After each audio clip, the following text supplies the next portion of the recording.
Assalamualaikum warahmatullahi wabarakatuh. Ketemu lagi dalam pembelajaran ekonomi kelas 11 semester ganjil. Hari ini kita akan mempelajari tentang 3 metode penghitungan pendapatan nasional. Untuk apa kita mempelajari penghitungan pendapatan nasional? Jadi menghitung jumlah pendapatan nasional adalah salah satu cara untuk mengevaluasi ekonomi sebuah negara.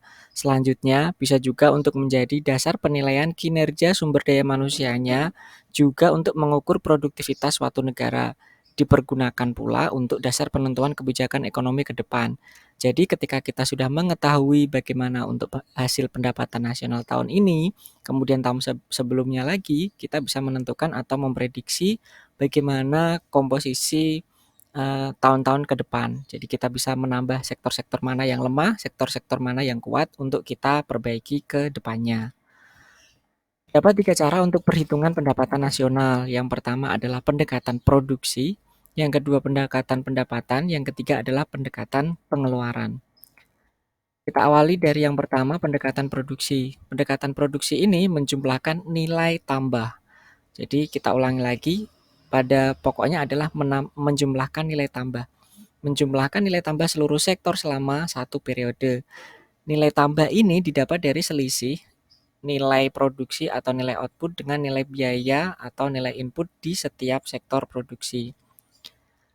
Pendapatan nasional metode pendapatan produksi ini menurut ISIC, International Standard Industrial Classification, mengklasifikasikan bahwa perekonomian Indonesia ke dalam 3 sektor, yaitu primer, sekunder, dan juga tersier. Untuk sektor primer, yang termasuk di dalamnya adalah pertanian, peternakan, kehutanan, perikanan, pertambangan, dan juga penggalian atau mining. Selanjutnya, ada sektor sekunder yaitu industri pengolahan, listrik, air, dan juga gas. Yang ketiga, sektor tersier atau pendapatan, hotel, perdagangan, hotel, restoran, pengangkutan, dan juga telekomunikasi. Rumus pendekatan produksi. Kita sampaikan dulu rumusnya. Untuk cara atau contoh penghitungannya nanti ada di slide yang terakhir. Rumus pendekatan produksi ini yaitu Y sama dengan P1 kali Q1 ditambah juga dengan P2 kali Q2 ditambah ke P yang ke N kali Q yang ke N.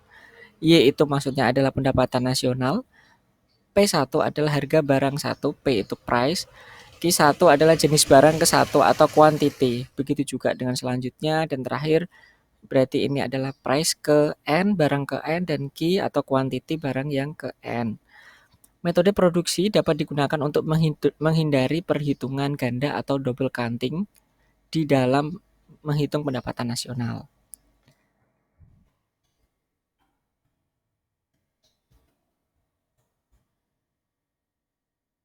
Selanjutnya pendekatan pendapatan.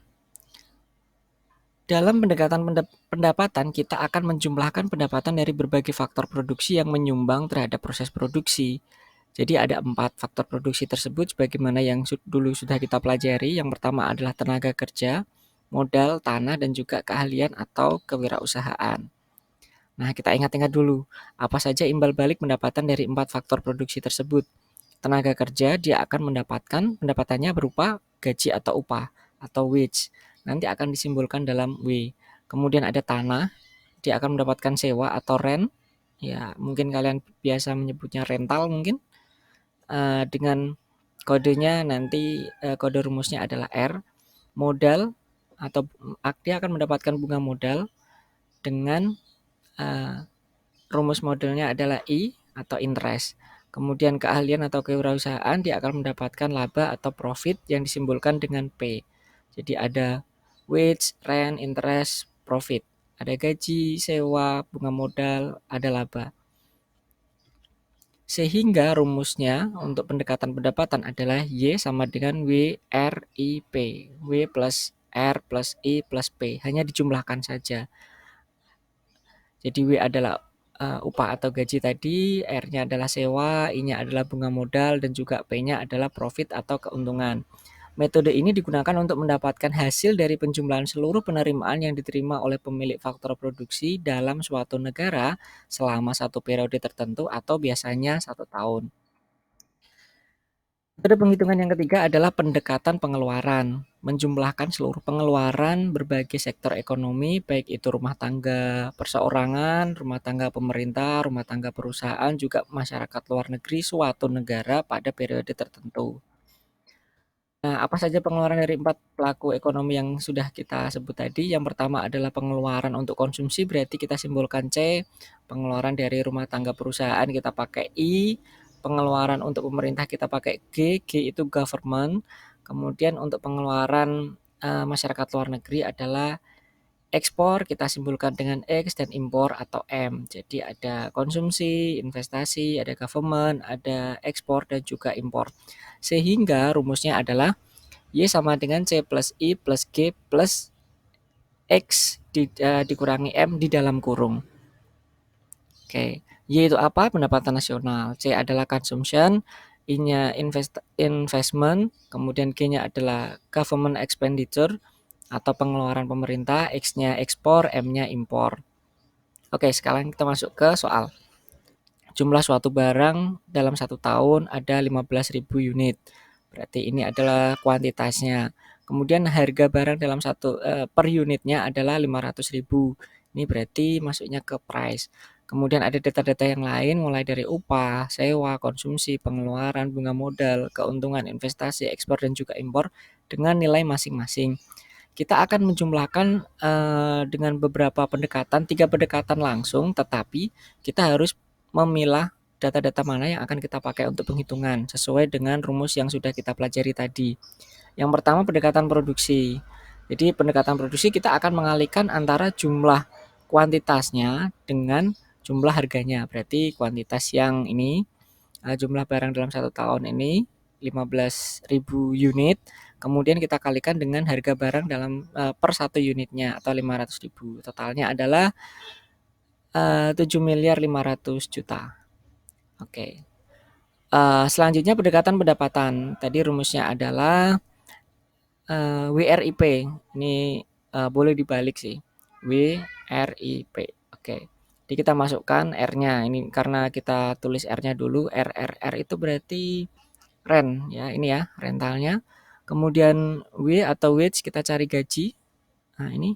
Kemudian ada ini adalah interestnya. Interestnya 3.500.000, yang ini bunga modal. Kemudian ada profit atau keuntungan 12. Oke, tinggal dijumlahkan saja. 9.250.000, 15 juta, 3.500.000 dan 12 juta.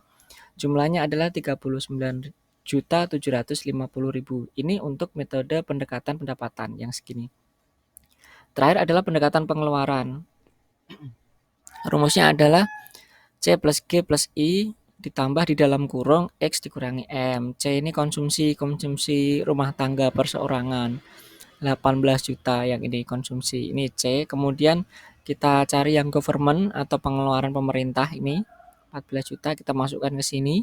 Selanjutnya ini adalah investasi atau pengeluaran dari perusahaan atau ini 4.500.000.